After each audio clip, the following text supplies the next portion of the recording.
Look into my eyes. When you see me on a show, when you see these fans, you know you've got the best in the damn world. This is the Wrestling Matters podcast where we stand up for professional wrestling. Here we fucking go!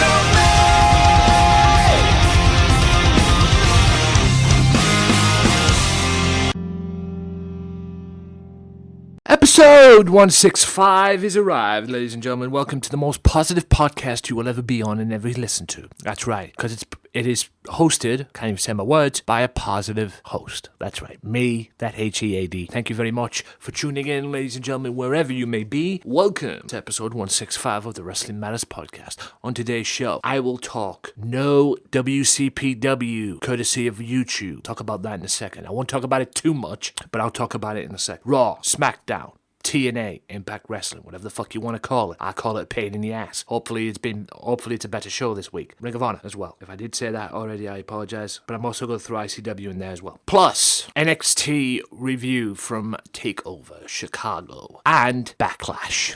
That's right, Backlash Review also as well. All of them you can listen to on the Wrestling Matters channel, but I'm going to play the audios for you today in case you didn't see them. I'm also doing it for the network as well. Swerve Talk Network. Speaking of Swerve Talk Network, this episode is on there along with Offshoot Radio, Max Wrestling, Sunday Segway, S&M Show, Wrestling Unleashed, and many other great podcasts on there each and every week, guys. Go and check them out. You will not be disappointed, like I've always said many times. Also, Wrestling Matters channel, AJW Wrestling Matters, SoundCloud.com, Radio Big World. Look us all up on there as well. Don't forget to hit that like button and download the episodes for free on SoundCloud too. Also, be sure to check me out. Well, yes, I am going on to Beam very soon. Be sure to check me out on there for more information. Just go to beam.pro if you're interested. There's a lot of great gaming streamers on there as well. I am looking to do my wrestling stuff on there as well, but I'll have to do some things first before that can happen. So we'll have to wait and see how that pans out. But it's going to be a positive community, positive area on there. Just like I tried to do on YouTube, but I come across some god-awful people. Don't worry, I'm still going to be kicking about on YouTube as well. I'm just trying to find that balance with both sides, because I've always looked for an alternative to YouTube. And yes, I wanted to go on Twitch, but Twitch really put me off. So I've been busted my balls at by a few people to go on Beam, so I'm going to give it a bash. But like I say, it is all positive, it is all negative. No, actually, it's all positive, no negative is what I meant to say. I can't even get my words out. If you are negative, don't bother coming on. Just like on my YouTube channels as well, because if you come on and start spreading negativity, I'll block you. It doesn't matter who it is. I don't want negativity in my life anymore, guys. So more information on that in the coming weeks on the podcast. Also, Mystery Island as well. Joe Gertner's coming. Yes, Joe Gertner, ECW announcer, and the voice of the second voice of ECW, I guess you could say as well. For more information on them, facebook.com/back to the island, facebook.com/wrestle island as well. Be sure to check all of that good stuff out. Now, before I get into what I want to talk about, I want to bring something up. TSC. You're probably thinking to yourself, who the hell am I talking about? Well, allow me to explain, if you will. TSC, the Squared Circle. That's right, the Squared Circle. These guys, I have reached out to them this week, and we have agreed to do a deal. Some deals and work with each other as well. They are a magazine area based in India, I should say, according to their Twitter. I'm only going off their Twitter. I don't know any full information, but it's on there anyway. At TS Wrestling Mag on Twitter as well. Or TSC Wrestling Mag on Twitter. Be sure to check them out and give them a follow as well if you're interested. And I've followed them and I've talked to them as well. I've talked to them and we've agreed to work together. I've managed to throw in a deal, here and there. It's a start, but we're looking to build on what we've agreed on as well. I'm looking to build on what we've agreed on, and that's why I'm promoting them right here. So if you want more information on that, if you want to go and check them out, twitter.com/TSC Wrestling Mag, which is the squared circle as well. It's a magazine, up-and-coming magazine. I'll read the description. Fastest growing pro wrestling magazine. Order the digital format from the link below for only $1.05. I have no idea what that is. Help us grow and get rewards. So that's what I'm looking to do. Help them grow. They can obviously help me grow, and hopefully we can both achieve something good from it. And hopefully I can achieve something good from it too as well. But like I say, the deal that we've agreed on, it's a start. I'm looking to build on it from there. So if you want more information, check them out on Twitter. I don't know any other information on them. at the moment, just the Twitter site and everything. But I'm sure I will get more information in the coming weeks as well. And I will talk about them on this podcast a lot more as well. And I will give you the information of where you could check them out as well. But all I know is the Twitter is twitter.com/TSC Wrestling Mag as well. All one word. So be sure to check them out and give them a follow as well. And check out their interesting stuff. And if they're listening to this, which I know they are, because I'm going to send them this episode as well, just to be on the safe side and just to let them know that I've promoted them like we agreed. If there's any more information, if you have any more information on where everybody else can find you, whether it's Facebook, websites, whatever, please DM me them. It'd be greatly appreciated, and I'll be able to use them in more of the promotions. Now, that is out the way. I want to talk about WCPW. WCPW were due to come back in June, well, with their loaded weekly show. Unfortunately, that's not going to happen, because apparently they've come up on the YouTube channel, which I've seen this week, and cancelled most of the shows. Don't worry, you're still going to get the odd show once every 3 weeks, and you're going to get the World Cup and everything like that on there as well. There's a few big shows coming up on their YouTube channel. But the reason why they're not bringing the weekly show back loaded is because of YouTube and their bullshit policies. Now, it's complete idiotic. But apparently, if you promote or if you have a wrestling show on there, and I'm only going to buy one I know, I may be wrong on this, so don't hold me to anything. If you go on there and you put a wrestling show on there, like what they do, with the loadeds and stuff like that, YouTube apparently doesn't see that monetization, doesn't see that worth monetizing. That's all I know on that occasion as well. I will leave the video link, because Adam Blompier can probably explain it better. There's a video of it. I will drop it in the YouTube description and the SoundCloud description as well, and it'll be on the Swerve Talk description, because I put this YouTube description on the Swerve Talk one as well, so check it out on there as well, and just click the link to the video, and then Adam Blompier can explain it better than I can. But it's YouTube being complete morons, basically, and it's not just them as well, it's other people on there. And I thought about this during the week, and it's going to get to the point where people make income. They go on YouTube, they do their stuff, they do what they try to do, whether it's wrestling videos or games on there, make a gaming channel on there, or whatever they come up with, whatever people come up with, creative ideas and shit like that. And they look to make an income out of it, I mean, I look to make an income out of it, but I'm in no rush for that as well, and I want to do this my way. I want nothing handed to me, because I believe hard work pays off. But if there's going to be, don't get me wrong, if there's help out there, I will gladly accept it at the end of the day, to build that family and to build that community and get the best context that I can get.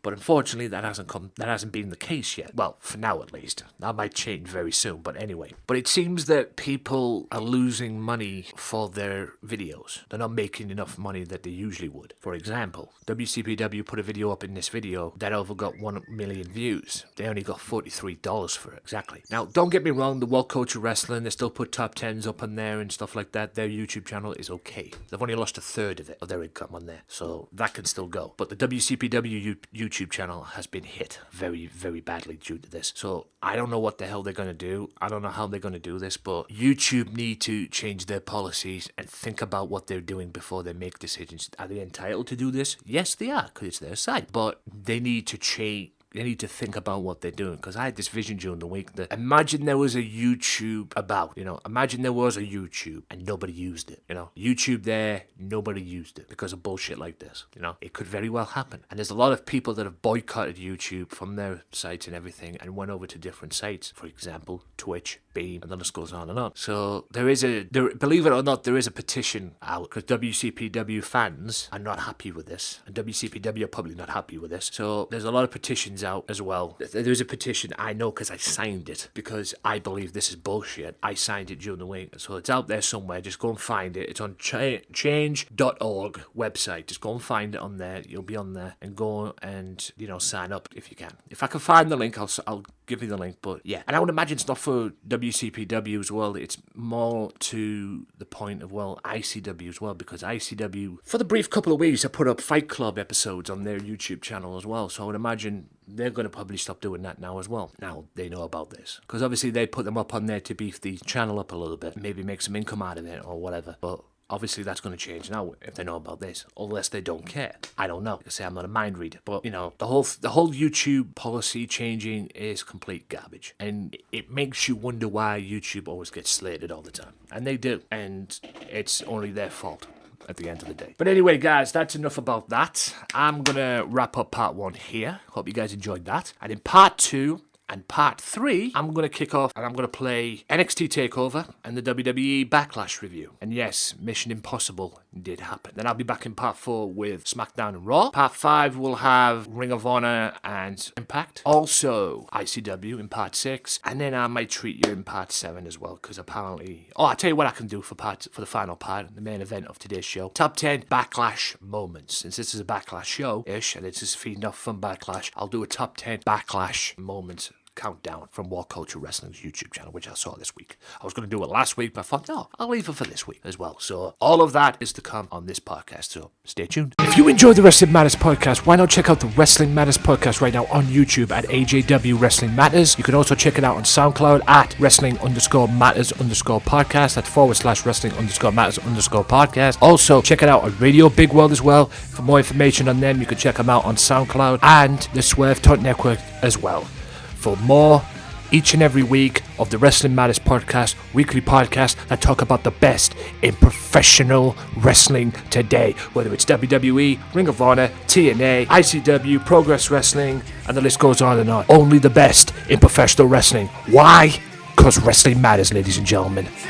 What's going on, ladies and gentlemen? My name is Anthony Walker. Welcome to a very special podcast, ladies and gents. Yes, courtesy of the Wrestling Matters and yours truly. I'm here today to do an NXT TakeOver Chicago podcast. Yay! And I have to say this right now. Holy shit, was it glorious. I'm telling you right now. Unbelievable show. It's NXT. They always do 5-star shows. There's no question about that. They haven't dropped the ball yet. So let's get right into it. It kicked off with Roderick Strong and Eric Young. A good match to kick off. I'll go through some of the notes that I've got, because I did take some notes. He came out the crowd and attacked the 2 members of Sanity from behind, took them out basically and left it 1-on-1. Didn't make any difference though. Young slows down Roderick, because Roderick was picking up very quick in the match. He was going at Eric Young, but Eric Young manages to slow him down. Strong outsmarts Sanity, then Damo just kills him. Basically, that was on the outside. That was the first part of Sanity getting involved. Sanity gets involved, like I say. Running knee in the corner looked nasty. He can hit you with them knees, Roderick Strong. I know I've watched him in Ring of Honor and before he came to NXT and everything, and he was doing them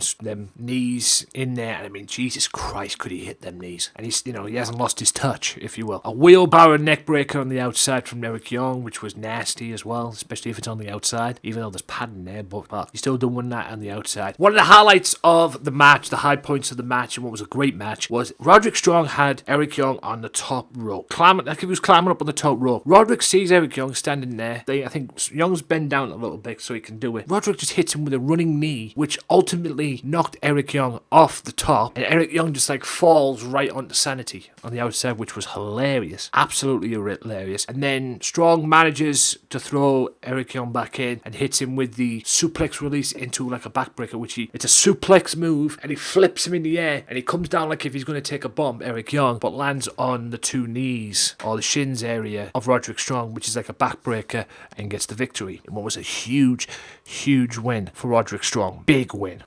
Now I got to say, ladies and gentlemen, in what was, without question, don't get me wrong, there were some great matches on the card, but in my opinion, the match of the night. Tyler Bate defending the WWE UK title against Pete Dunne. Hold for hold, solid wrestling at its best, ladies and gentlemen. Called by Nigel McGuinness and Jim Ross. Unbelievable stuff. Just insane. Really was insane. A release suplex, kind of like what, this is the high spot of the match. Some of the spots in the match were phenomenal. The one in particular. Kind of like what Roderick Strong, like I explained earlier on. Well, he flipped him up. He picked him up in the suplex, flipped him around, and Tyler Bate just like landed right on the back of the apron. And take it from me, ladies and gentlemen, that is the hard part of the ring. And oh boy, it sucks. Let me tell you. Dunne was working on the hand and wrist area of Tyler Bate, you know, working them wrists and everything. Because Dunne has a knack for trying to bend the fingers back on his opponent, as you can probably tell, and even biting the fingers as well with that mouthpiece that he has in his mouth. Tyler has the strength advantage. I mean, some of the strength. Someone for 19-year-old and that size, the strength that Tyler Bate has is just flat out insane. It really is flat out insane. I mean, for example, he deadlifted Pete Dunne into a side suplex bridge area and gets a near fall out of it. The match was that amazing, the crowd started chanting UK, which was this fucking thing. More amazing power from Tyler Bate to get out of a triangle hold, which was basically the way you would counter a triangle hold if you wanted to, if you had the power. You just pick him up, one arm, and then put it like into like a powerbomb move, sit out powerbomb, which is kind of what Roman Reigns does, quite frankly. It was a very close match. Suplex powerbomb from Dunne, which was a suplex into like a sit out powerbomb kind of move. Got a pinfall. Awesome match. One of my favourite spots in the match was it was a fist fight. They just let themselves go in the ring, fists flying and everything. Hard-hitting match. Unbelievable counters in this match, for example. The bitter end. Tyler was going for his finishing move. Dunne countered it. Dunne was looking for the bitter end, his finishing move, but Tyler countered it into like a DDT, like a tornado DDT kind of reversal. Unbelievable stuff. A second rope moonsault from Tyler Bate on the outside to Dunne, which was just a vision of beauty. It really was. Near fall from a corkscrew 450 from Tyler Bate. Yes, Tyler Bate doing a corkscrew 450.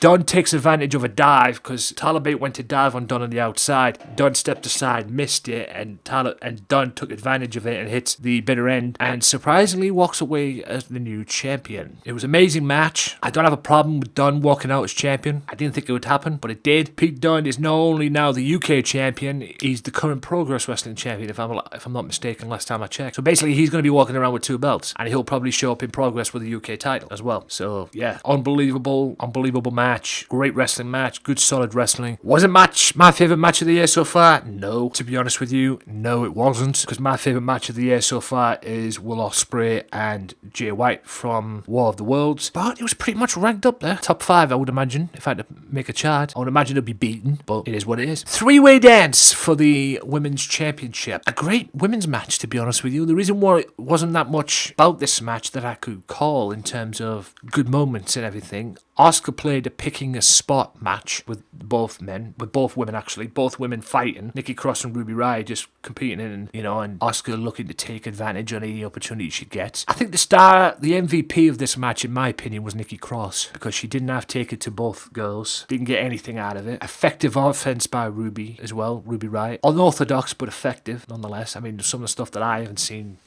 in the match as well. Nikki proving that she's an absolute nut job. I mean, look what group she's in, for crying out loud. She's in Insanity, for Christ's sake. Great action all around. A reverse DDT by Cross on Riott on the apron. Again, like I said in the previous match, that apron part of the ring, if you get suplexed on there, or powerbombed on there, or DDT'd on there, or whatever the fuck on there, even if you get thrown on there, it is the hardest part of the ring. And I'm not making this up, guys. It sucks. Take it from me. And a running knee strike from Asuka, she retains, and she actually pinned them both. Because Ruby had Cross pinned for the 1-2, and then out of nowhere, bouncing off the ropes, Asuka just whacks her right in the face with a knee and pins them both, basically. And if that hadn't happened, I think Ruby would have walked out women's champion. But Asuka, again, playing story of the match, picking her spot. She took advantage of it, and she is still your reigning defending NXT Women's Champion. And like I said on Wrestling Unleashed, she's fucking badass. Rude and Hideo Itami for the NXT Championship.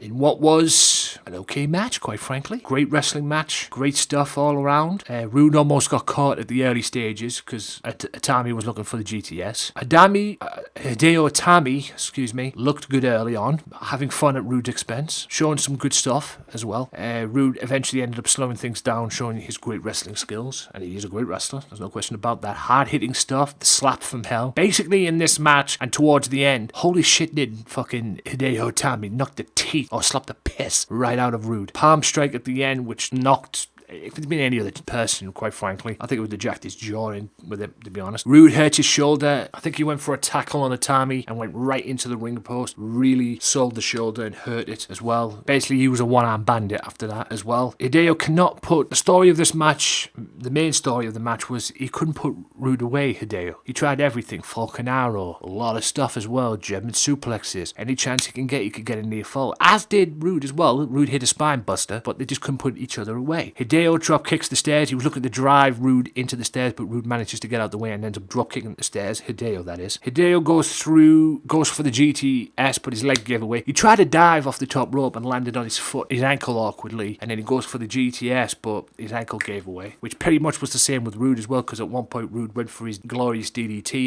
impaler move, and his arm gave out as well. And like I say, Palm Strike, Jesus Christ, knocked the taste out of Rude's mouth. Just go back and watch the match if you haven't seen this. Go back and watch the whole show, but watch this match and just watch that slap heard around the world. GTS countered into 2 impaler DDTs, and Rude gets the victory. Bobby Roode gets the victory and retains the belt, much to the anger of one Hideo Itami, because if you see the video on the YouTube channel, he was pissed right after the match. He basically tore the locker rooms down. Ono was trying to calm him down. Adam Pearce was trying to calm him down. I mean, Jesus Christ, it wasn't good. The sour point of the match for me was listening to Nigel McGuinness kissing Rude's ass, quite frankly, saying how much of a great champion he is. And I was like, Nigel, shut the fuck up, please. I won't talk about that, but if you want to hear what you said and everything, go back and watch the match. But yeah, Nigel McGuinness spent most of the match, a little portion of the match, kissing Bobby Roode's ass, and I was like, shut the fuck up, Nigel. I mean, I respect him, he's great and everything, but yeah, he sounded like JBL most of the match as well, if I'm being honest. And for the tag team titles, which was Authors of Pain and DIY. Fast start, great start from DIY. Ciampa, one of my favourite moves in the match, favourite spots in the match, was Ciampa holding the ropes. They were trying to bring this big ladder in, and Authors of Pain managed to fight back and stop them from happening. And then Ciampa holds the rope for Johnny to go through the second rope, and then you just see Johnny just like dive through the ladder, through the rope, right onto the Authors of Pain. It was just beautiful. AOP catches Johnny. I think they were doing double teams in the corner, DIY, and one of the Authors of Pain catches Johnny Gargano and just like throws him right on top of Champ.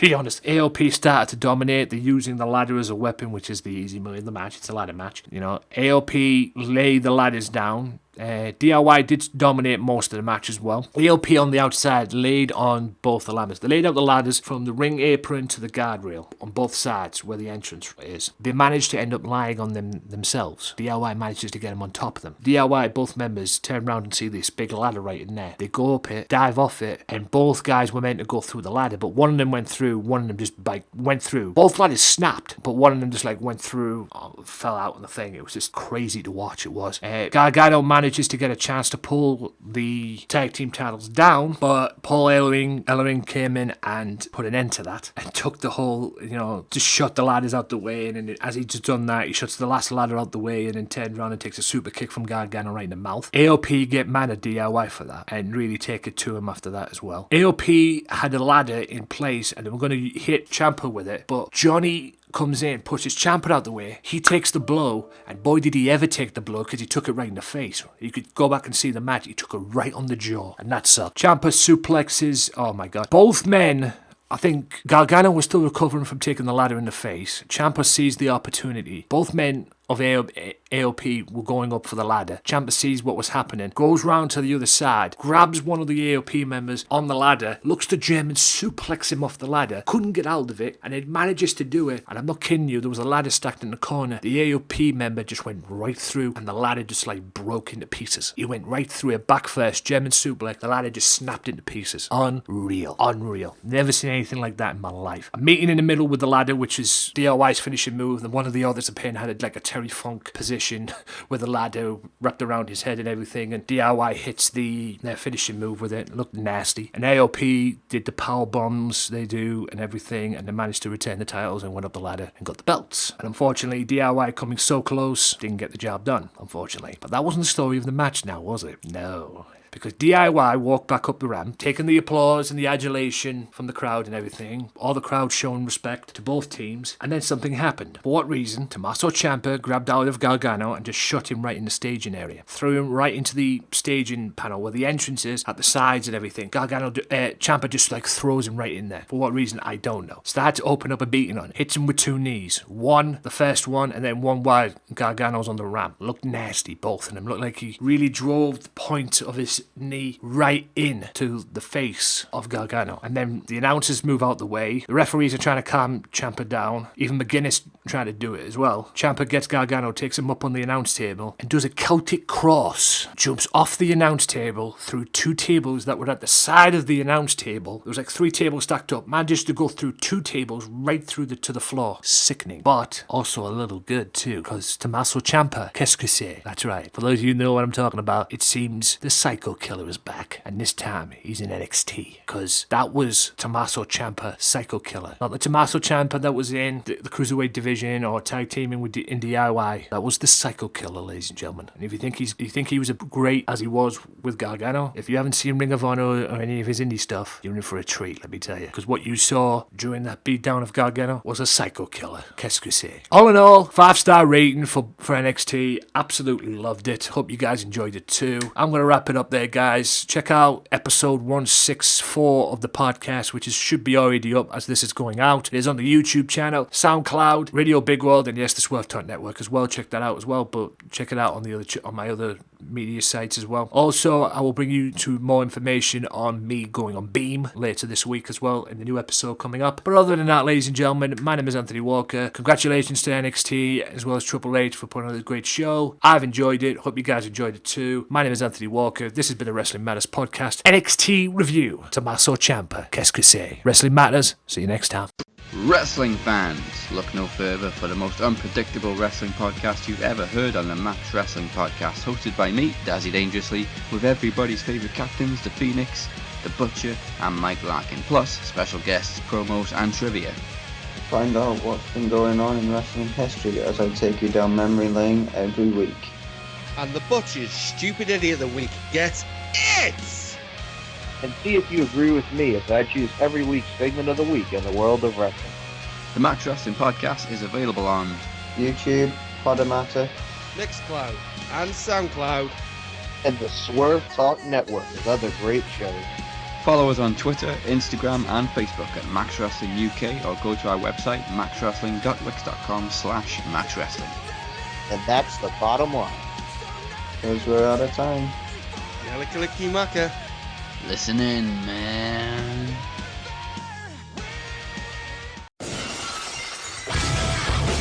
Be sure to listen to the Sunday Segway Wrestling Podcast. What? Every Sunday with Kinny Killer and the Galdem Sugar Shubs. Yes! Yes! With all the news, views, and laughter that you want. They like jet airplanes. Woo! They like long limousines. Every Sunday, the Sunday Segway Wrestling Podcast on Podomatic, iTunes, and YouTube. So why don't you choke on that, slap nut?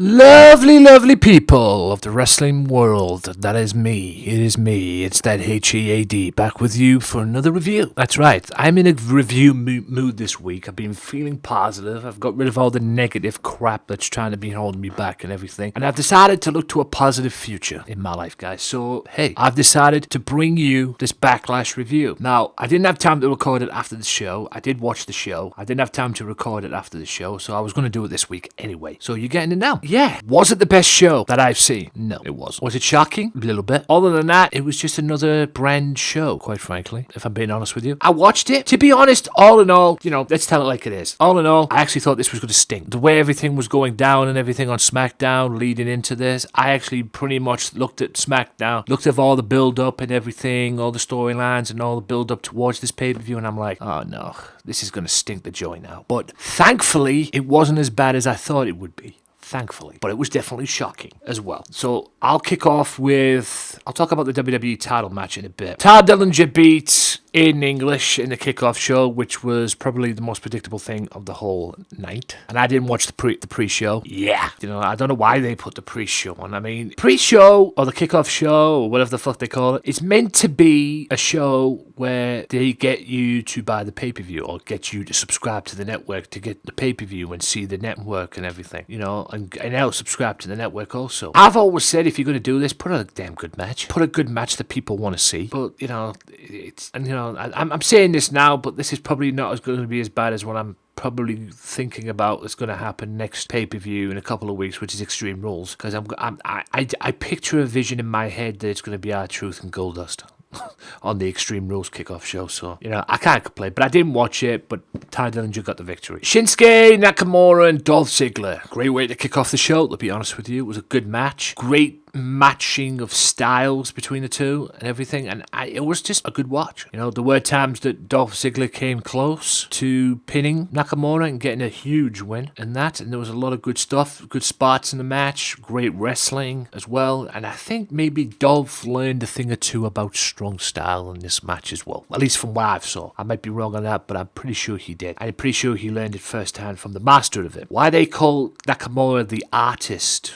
formerly known as Nakamura, is questionable to me. I mean, he's not fucking Prince, for crying out loud. But as we expected, and as many other people expected as well, that, Mr. Nakamura won as well. And I'm happy with that. I'm very happy with that as well. And like I said, there was a lot of people on there, Nakamura needs to win this and everything like that. Well, they got their wish. Nakamura won, and I'm very happy with that. I'm very happy with the way the match went down. Could have been better? Yeah, maybe, but I'm happy with it. Smackdown Tag Team Titles, the Usos and Breezango, was mainly a comedy show in turn of Breezango. Now, don't get me wrong, everything they've done is funny, but if you're going to do, or try and be funny, save it for the skits that you've been doing. Then, was it the Fashion Files? They have been funny. And like I said on Unleashed, thankfully, Tyler Breeze is getting some exposure, because this motherfucker deserves it. Vince holds him down. This guy was protected on NXT. Vince held him down, like Rick correctly said on the show as well. Rick Dowder, Talk Brunch, check it out. But he's finally getting what he deserves, quite frankly. And so was Johnny Curtis too. I mean, this guy did a dive, which I don't remember the last time I ever seen him do that. And Breezango started taking the match seriously halfway through. It was mainly a comedy fest because Tyler Breeze was portraying himself as a master of disguise, and he was coming out dressed as, I think he was dressed as Cinderella at one point, dressed as a janitor, and then he eventually took the match seriously, but backfired, and the Usos still retain the tag team titles. And from what I've been told, and from what I've read, it looks like the Usos will be dropping the belt at some point to the New Day, because the New Day have been built as the next SmackDown tag team champions. I hope I'm wrong on that occasion. I really do. I hope I'm wrong, because I had enough seeing the New Day. Don't get me wrong, I like the New Day. Nothing wrong with the New Day, nothing bad about the New Day. But I had enough of seeing them tag team champions on Raw. Don't want to see them as SmackDown tag team champions. In what was the biggest shock of the night, Baron Corbin and Sami Zayn. Now, Baron Corbin dominated this match, as you would expect. One mistake cost him, and Sami Zayn gets the biggest win probably of his SmackDown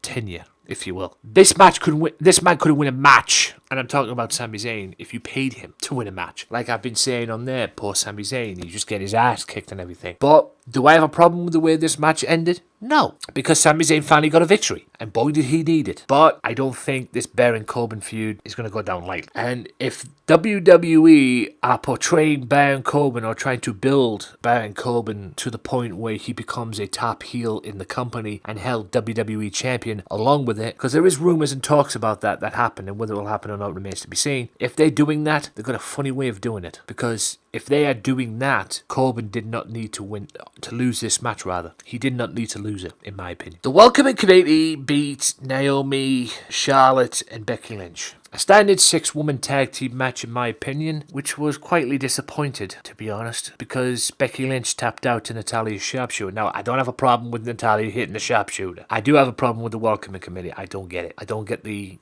group that's trying to take over SmackDown women's division because people like Charlotte Flair comes over, yet they don't do nothing about Tamina. I call them fools, quite frankly, because I don't get it. It's just 2 girls joined up with the newest member of the SmackDown, the woman who came over the same time as Charlotte. They joined forces and they look to take over the SmackDown women's division. Yet at some point they're probably going to turn on each other, and all 3 of them will probably end up going for the SmackDown women's title. Maybe makes no sense. Makes no sense whatsoever. You know, I don't get the group. Yet, they managed to get a victory over Naomi, Charlotte, and Becky Lynch, which was disappointing to see Becky Lynch tap out. I never expected that. This was her idea in the first place, or storyline-wise, this was her idea, and then that's disappointing. I was disappointed with the match, disappointed with the ending, but it was just a standard 6-woman tag match. Nothing wowed me in this occasion. And like I said, the group, the welcoming committee, in my opinion, is a waste of time, to be honest. Because they're all going to turn on each other at some point. Because everybody is going to want to be SmackDown Women's Champion. Even Natalya wants to be the champion. Tamina could be a champion as well. I have my doubts about Carmella, though. You know, but hey,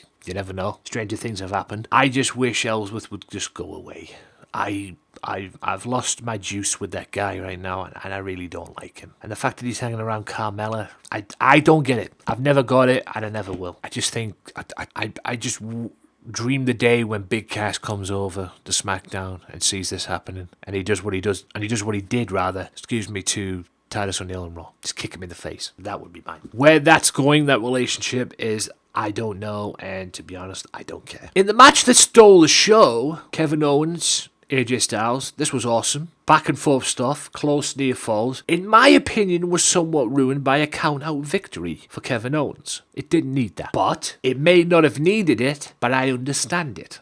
And the reason why I understand it is because I believe that there's another match in the pipelines. I have no clue what the next pay-per-view is for SmackDown. Guessing is Money in the Bank. These two are going to meet to get at Money in the Bank. There's another match down the road. You know it's coming. They're not going to let Styles have that. I'm sick of seeing Styles lose, quite frankly, but it's Kevin Owens. At the end of the day, it's not like fucking Jinder Mahal or any of that shit. It's Kevin Owens, the US champion, so you can't fault that. Very creative way of winning the match for Kevin, though, because both men were on the outside and he threw Styles on the announce table, which I believe was the Spanish announce table, or the German announce table, or the French announce table, or whatever the fuck announce tables they have down there. Gordon Bennett. But it got to the point where in the wires, usually when you see somebody or you see two wrestlers fighting on the tables, they usually remove all the equipment that's on there. Styles got his leg trapped inside the hole where the monitor usually is held. He got his leg trapped in there, and when he tried to get his leg out,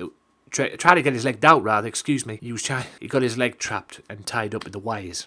His foot. Unbelievable. And Kevin gets a count-out victory. I think Styles may have walked out with an injury. Hope it's not too serious. But yeah, there's a match in the pipelines. There's a match for Money in the Bank. No question about that. No question about that. In a rematch from Smackdown show, which was made on Talking Smack, because the punishment that Eric Rowan gave Luke Harper on the Smackdown match they had in the UK was not enough, and he wanted to punish Luke Harper a little bit more for leaving the Wyatt family back when, the Orton situation and everything. And Rowan wanted to live in more punishment, so Shane made the match for this pay-per-view, which was Luke Harper and Eric Rowan. And Eric Rowan managed to get the victory in a botched finish. It was the discus clothesline, but he didn't hit the clothesline. You figure that out, okay? It was just like their match, basically. It was hard-hitting, smash-mouth match. I'll give them credit. It was. Was it better than their SmackDown match in the UK? I don't know.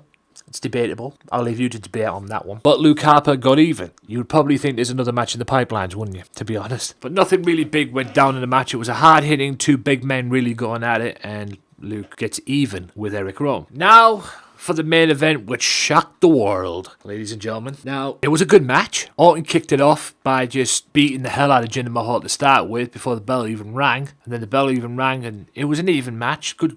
I don't know if it was even. I don't know if I'll say if it was even. But it was a good match nonetheless. Good stuff, Okay main event. It wasn't the best main event I've seen, or the greatest main event. Yes, the Sin Brothers had to get involved. Orton unfortunately spent more time beating the hell out of them two. One of my favourite moments of the match is he got one of the Sin Brothers. I don't know which one it was. And he was, they basically, I think he hit the RKO. He hit something on Jinder Mahal, and he had him beat. And then the Sin Brothers slided into the ring and pulled Mahal out of the ring, which is what they would do. It might suck, but it was what they were there to do. And they came. Orton, being the Viper, got pissed and chased and jumped on them two, basically, and beat the hell out of them. Threw one in the guardrail and threw one over the announce table. Picked another one up and just basically side suplexed him onto the announce table backwards, like a side suplex, belly to back side suplex, onto the announce table. He threw him so hard he nearly did a flip and landed on his neck, nearly killing him. It was just great to watch. I mean, it was like, you don't piss Randy Orton off. But a shocking moment of the night, ladies and gentlemen. They pulled the trigger. And Jinder Mahal pinned Randy Orton and walked out the new WWE champion. And I wrote on Twitter, ladies and gentlemen, I wrote it on Twitter because there was a lot of people that were angry with this. A lot of people did not want this to happen. And I even wrote on Twitter, let the backlash begin. No pun intended. Let the backlash begin. All the people out there not willing to give this a chance, thinking this is a bad idea and everything, let it begin. My overall thought of this is, I'm willing to give it a chance. Is this a mistake? Maybe. Has it jeopardized the WWE Championship? I highly doubt that. I think it's done poorly. I agree with what was said. It is done poorly in terms of creative. They brought this guy back, and last month they had him win a Fatal 5-Way 6-pack challenge, whatever the heck it was. I don't remember it, and I don't really care. To win the WWE Championship #1 contendership, and then they pull this. So it was done poorly in that way, but should they slowly build Jinder Mahal up? Yeah, because other than what's happened, Jinder Mahal has only been a low mid-card wrestler until now. Overall, I'm willing to give it a chance. It's no conclusion or no foregone conclusion the reason why, or the main reason why they've done it. WWE, they pulled the trigger and give Mahal the belt to get over in India. Foregone conclusion. You could sit there and hate. You could sit there and disgrace this and think this sucks and everything else in between. But you know it's true. You know it's true. You know it's a full-blown fact that the only reason this has happened is because they want Jinder Mahal to be champion so they can get over in India. Because that's where they're looking to branch and expand, if you will. Get over in India. Because apparently some of their followers on Twitter are Indian. And, why not take advantage of this? So, Indian heritage with Mahal, let's use it. It's a simple fact of life. But obviously, from what I've been hearing and from what I just saw before recording this, it seems that Vince McMahon and WWE were up to their old tricks again in terms of booking, of how this was going to end. Because the original plan, one of the plans was Randy Orton to have a long title run into SummerSlam and maybe lose it there. They wanted Jinder Mahal to go over. They also wanted Randy to win and maybe drop the title to Rusev. Apparently, bit of a spoiler here, but it seems that they're building Rusev to win the Money in the Bank match. That's the major plan I get from all of this. But 2 hours before the pay-per-view, and Sportsky, I believe that's called, if I said that wrong, I apologize, published this 1 hour before this actually happened, Mahal, and they all decided that Mahal was going to be champion. I'm interested to see what's going to happen on Smackdown. More than likely, there's going to be a rematch. It's going to be Jinder Mahal and Randy Orton fighting now for the WWE Championship. How long it's going to be, I don't know. How Rusev's going to get involved, I don't know. He's going to be probably Money in the Bank, Money in the Bank match. I can see this happening, quite frankly. Rusev wins Money in the Bank. Jinder Mahal and Randy Orton feud to SummerSlam. Orton wins the belt back at SummerSlam. Rusev takes it off. Orton cashes in Money in the Bank that night. I'm seeing that happening right now. Will it happen? Remains to be seen. A lot of things can change from now until SummerSlam. But I'm seeing that vision right now, guys. I'm seeing that vision. Orton and Mahal fight all the way to SummerSlam. They have a match at SummerSlam. Orton wins the belt back. Rusev cashes in. And Rusev goes on to be WWE champion. That's what I'm visioning in this situation. Anyway, guys, hope you guys have enjoyed this. Overall, 3 out of 5 I'd say for this pay-per-view. It wasn't the best, wasn't the worst, it was just average, to be honest with you. Average. And yes, AJ Styles and Kevin Owens did steal the show. Hope you guys have enjoyed this. Check out my NXT review as well. Both the NXT review and this audio will be up on the Wrestling Matters podcast episode 165 as well. So if you haven't, if you want to hear this again, you'll hear this again on the podcast as well. Episode 165 on the Wrestling Matters podcast. That's for people who were not aware of what's going down or were not aware of these audios. And they can come and check it out for themselves, or they can listen on the podcast as well. But with that being said, guys, enjoy the rest of the week. Enjoy the wrestling. I'll see you for episode 165. See you next time. Peace out. Be sure to listen to the Sunday Segway Wrestling Podcast. What? Every Sunday with Kinny Killer and the Galdem Sugar Shugs. Yes! With all the news, views, and laughter that you want. They like jet airplanes. Woo! They like long limousines. Every Sunday, the Sunday Segway Wrestling Podcast on Podomatic, iTunes, and YouTube. So why don't you choke on that, slap nut?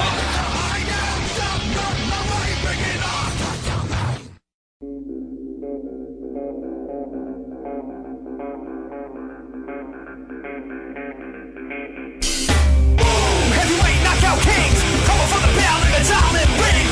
On his desk, taking on the best. Body shaking for a scorpion sting. Now when the sun goes down, we can go 12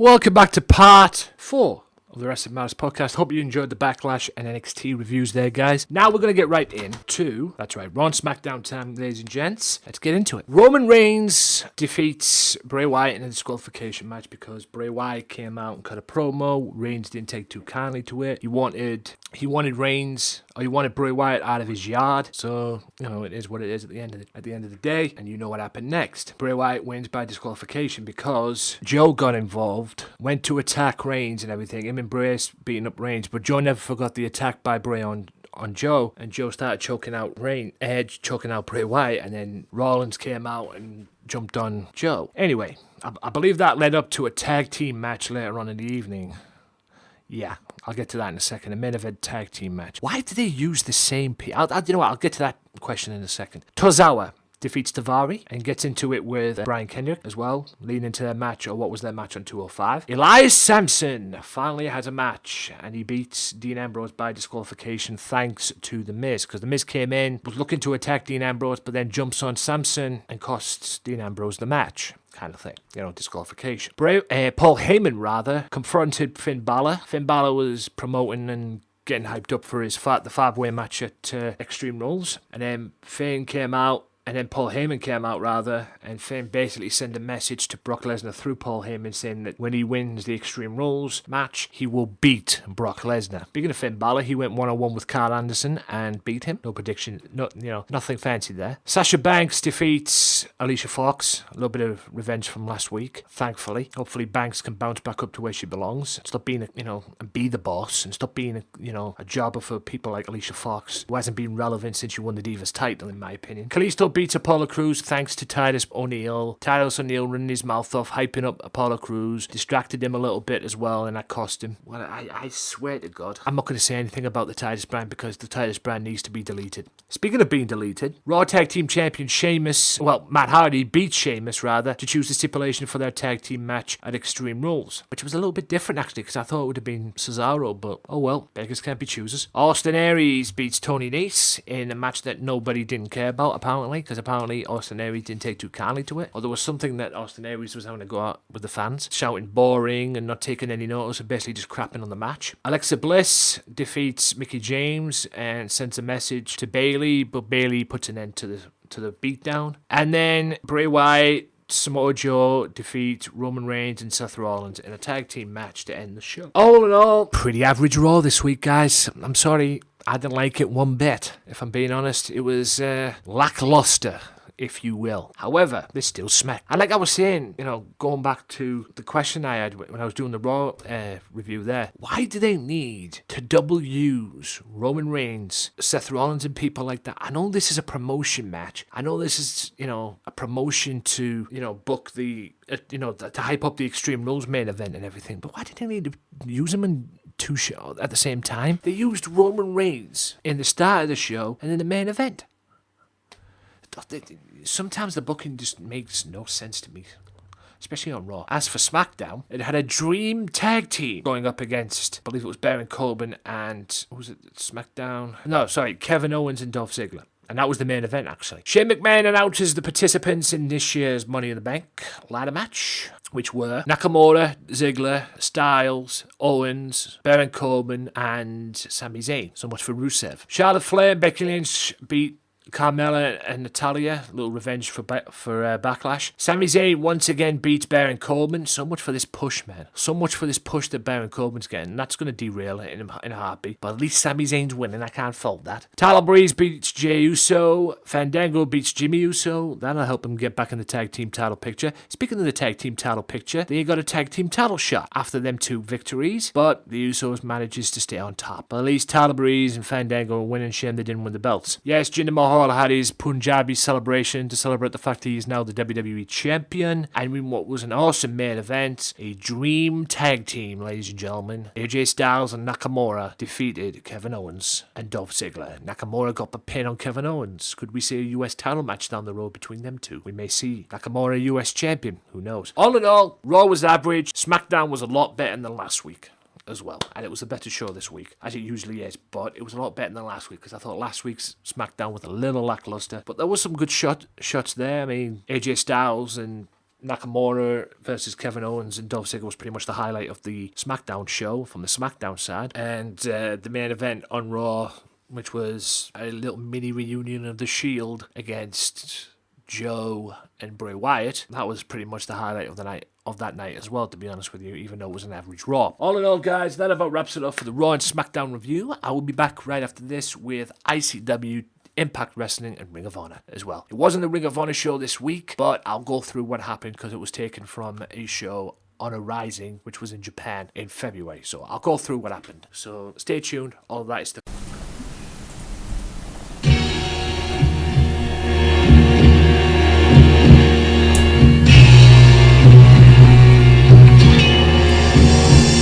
Hey guys, this is Mike Larkin. And this is Stevie Nicks. To check out the S&M Show podcast and more great audios, check us out on SoundCloud at soundcloud.com/MCLarkin92. And we are now on the Swerve Talk Network, Fridays, 9 p.m. Eastern, 3 a.m. UK time, along with the Max Wrestling Podcast, Offshoot Radio, Sunday Segway, and the Wrestling Matters Podcast. And also follow us on Twitter at SMShow1 and at SteveNicksSM. You won't be disappointed. Peace.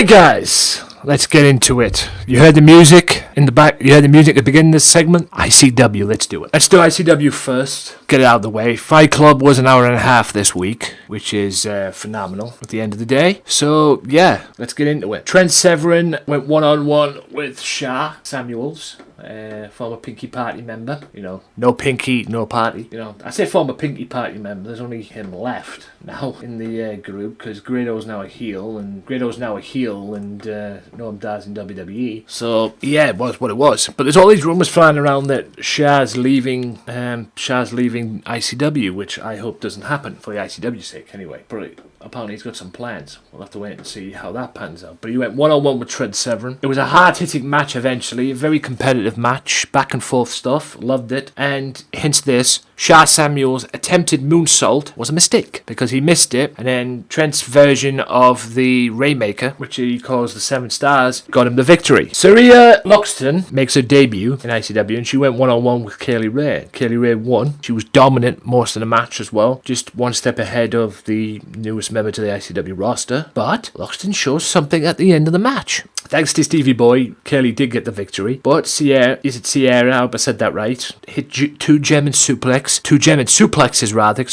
on Kaylee Ray and Stevie Boy. She took them both out with his suplexes. Fucking incredible. After Grado destroys the Welsh crowd, the Cardiff crowd, he went one-on-one with Chris Renfrew. It was a competitive match. You get out of these two, because these two know each other very well. The last time these two were in the ring together, Chris beat Grado for the championship, and Chris is now a member of Legion. There's a thought. Now, it all was going well for Chris. He was on the verge of getting the victory, and then this message pops up on the Titantron saying obey, which obviously distracted Chris, and Grado manages to get the victory out of it. So what the hell that meant, I don't know. But I can only be sure we're going to find out at some point, believe you me. Our Grado almost got him the win. There were some good points in this match as well. DVD threw chairs from Renfrew as well, almost got him the victory. And then it was onto the message as well. I mean, the whole thing was a great match. The whole match was great, but then it just took an ultimate turn for the weird, if you ask me. But either the way, Grado still manages to get the victory. Modern Culture made their debut, I believe it was, and demanded a tag team title shot. Burden Ball gave it them. And although Modern Culture did do some great tag team work and did show signs of being a great tag team, there's no question about that, the tag champs were just too good for them, and they managed to get the victory and retain their belts, and were always one step ahead of the competition in ICW. Now, in what turned into a title match, a back and forth match, Jester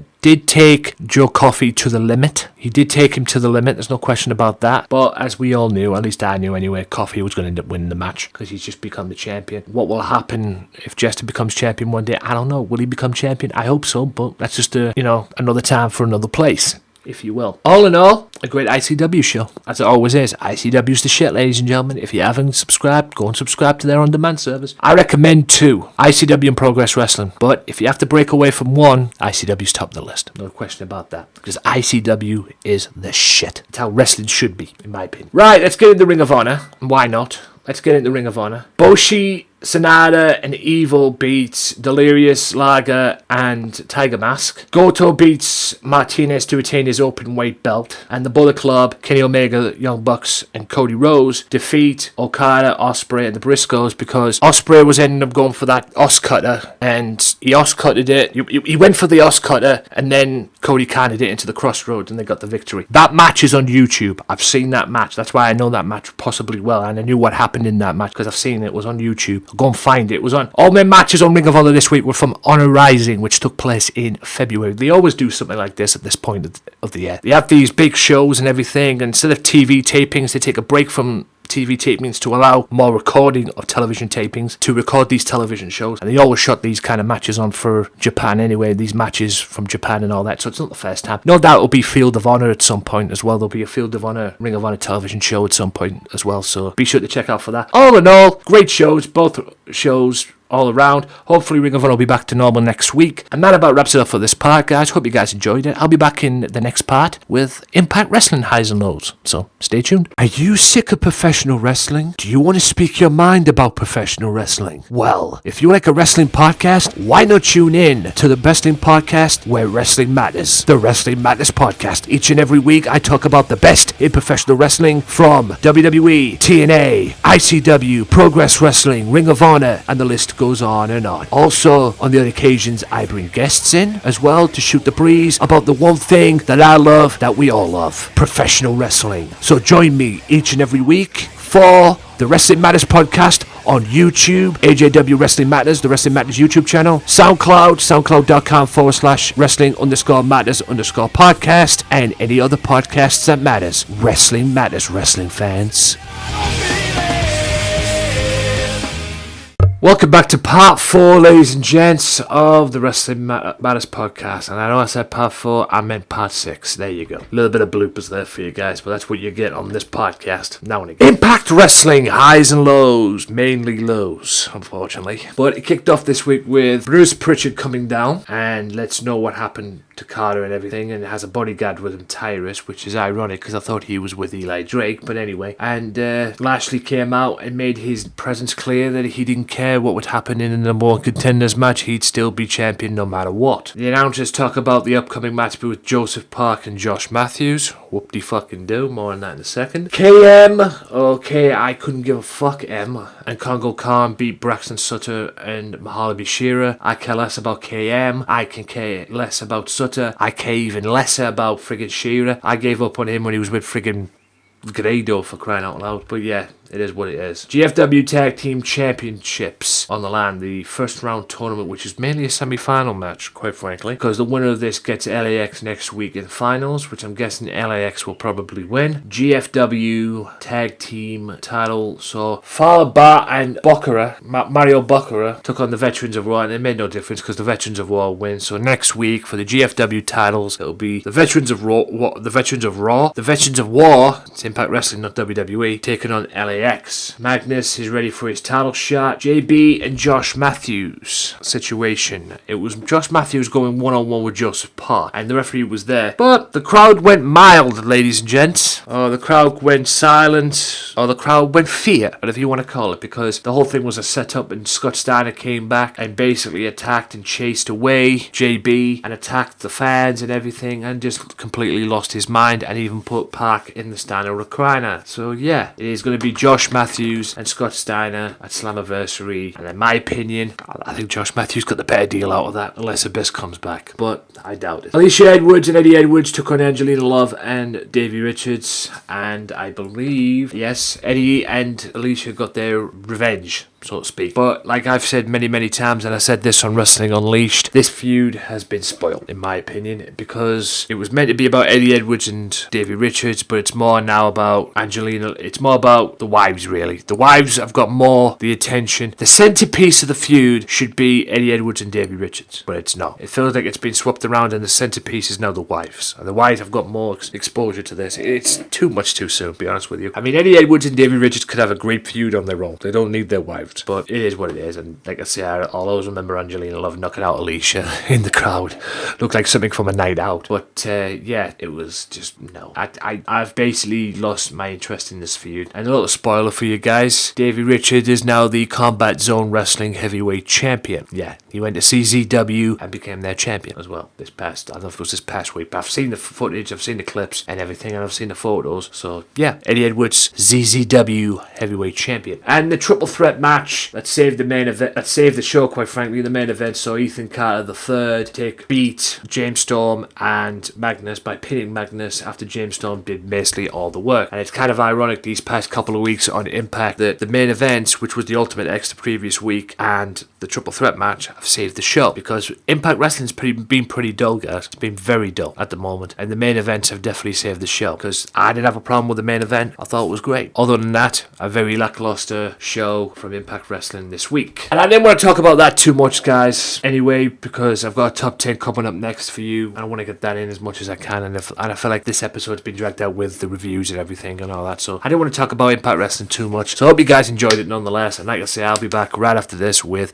a top 10 for you. Top 10 backlash moments, according to War Culture. So I'll be back right after this. If you like the Wrestling Matters Podcast, why not follow the Wrestling Matters Podcast now on Twitter at WM Podcast for all professional wrestling news. Wrestling Matters, wrestling fans. Welcome back to the final part of the Wrestling Matters Podcast, guys. Hope you guys have enjoyed the show. It is time to do some more promotions. TSC, the Squared Circle. Check them out on Twitter, like I said, at TSC Wrestling Mag on Twitter. Check them out. That's who I'm working with from this point on. So hopefully what we've got right now, what we've agreed on, we can build towards something down the road, something good, and hopefully it'll benefit both of us, which is the aim, to be honest. Also, Swerve Talk Network, Sunday Segway, Offshoot Radio, Max Wrestling, the list goes on and on. S&M Show, Wrestling Unleashed, you know where it's at. Go and do it. Go and check it out. You will not be disappointed. Wrestling Matters channel, AJW Wrestling Matters on YouTube, SoundCloud, and Radio Big World. Wrestling Matters Podcast, Radio Big World, just look them up on SoundCloud, download the show for free, and yeah, Facebook.com/WM Podcast, at WM Podcast on Twitter. Shout out to everybody. Shout out to Talk Brunch, Rick Dada. Check them out each and every week, even after Mondays on Raw. You know where it's at Talk Brunch on Twitter. Also, Facebook.com/Wrestling Ireland.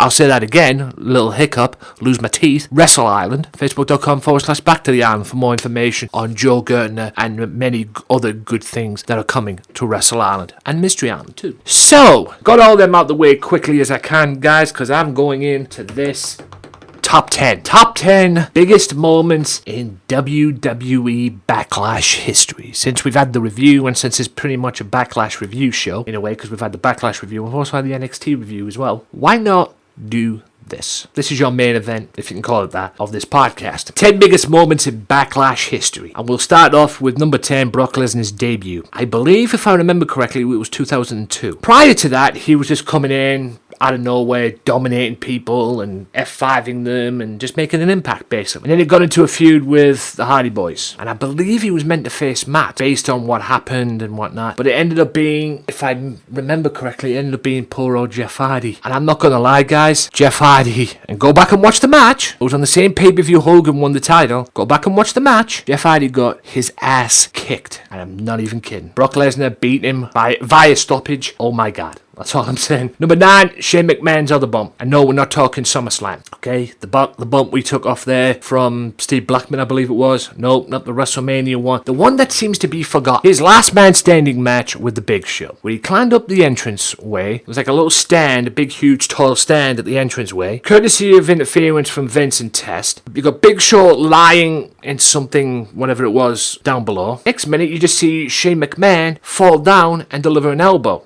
Test set him up, set the Big Show up for it, and Shane just jumps down, and all you see is this body just flying down, dropping an elbow on the Big Show. And if Test hadn't been around, that would have been a double count out. But Test was around, hung him up on one of them TV stand things that carries the TVs that always you move around if you want like a better view and that. Hung him up on there, Shane McMahon that is, and Shane ended up winning the match. Wow. Number 8, Cena in the spotlight. This was from a match for the World Championship. It was at a Backlash show, because this is Backlash. I believe it was Edge versus John Cena, if I remember correctly, for the World Championship, the gold belt, that is. And the match ended up when, spot in the match is where Edge got thrown in the crowd through the AA. But they ended up both on the rampway. Big Show comes out of nowhere, attacks John Cena. Him and Edge hits him with the chairs, and then Show picks him up with a choke slam. And instead of landing him on the canvas or on the rampway as you'd expect him to, fucking throws him right through the spotlight. Thing blows up, and Edge won the match and retained rather. Number 7.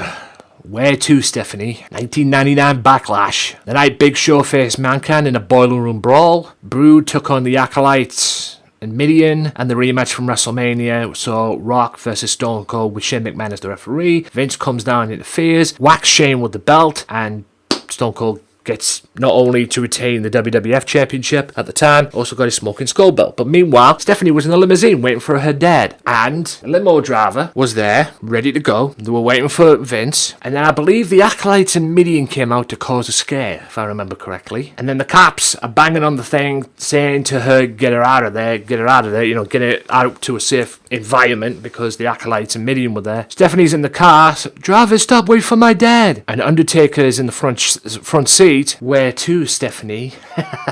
Which led to the unholy wedding. I believe it was the next night on Raw, if I remember correctly. Either that or a week later, but I believe it was the next night. And yeah, just an epic moment. Image the Undertaker's face and that, and then eventually Stone Cold saved Stephanie from the clutches of the Undertaker, only to find out that the higher power ended up being Vince McMahon, even though it was meant to be Jet and Snake Roberts at one point. Next, Triple H, Benoit, and HBK. The rematch from WrestleMania 20. Benoit going in as the champion. Probably the forgotten main event now. Backlash's history, since what happened to Benoit and that. But what they did at WrestleMania when Benoit made Triple H tap and won the World Championship, well, it happened again. So nice they did it twice. And I believe, if I remember correctly, I'll have to watch this one back. I am not quite sure 100%, but I believe Chris Benoit beat Shawn Michaels to the point he tapped out, and they teased the Montreal bit in this one as well. But I believe Chris Benoit made Shawn Michaels tap out to the sharpshooter and retained his belt. And yes, the family was at ringside as well, Benoit's family. Less said about that, the better. Next,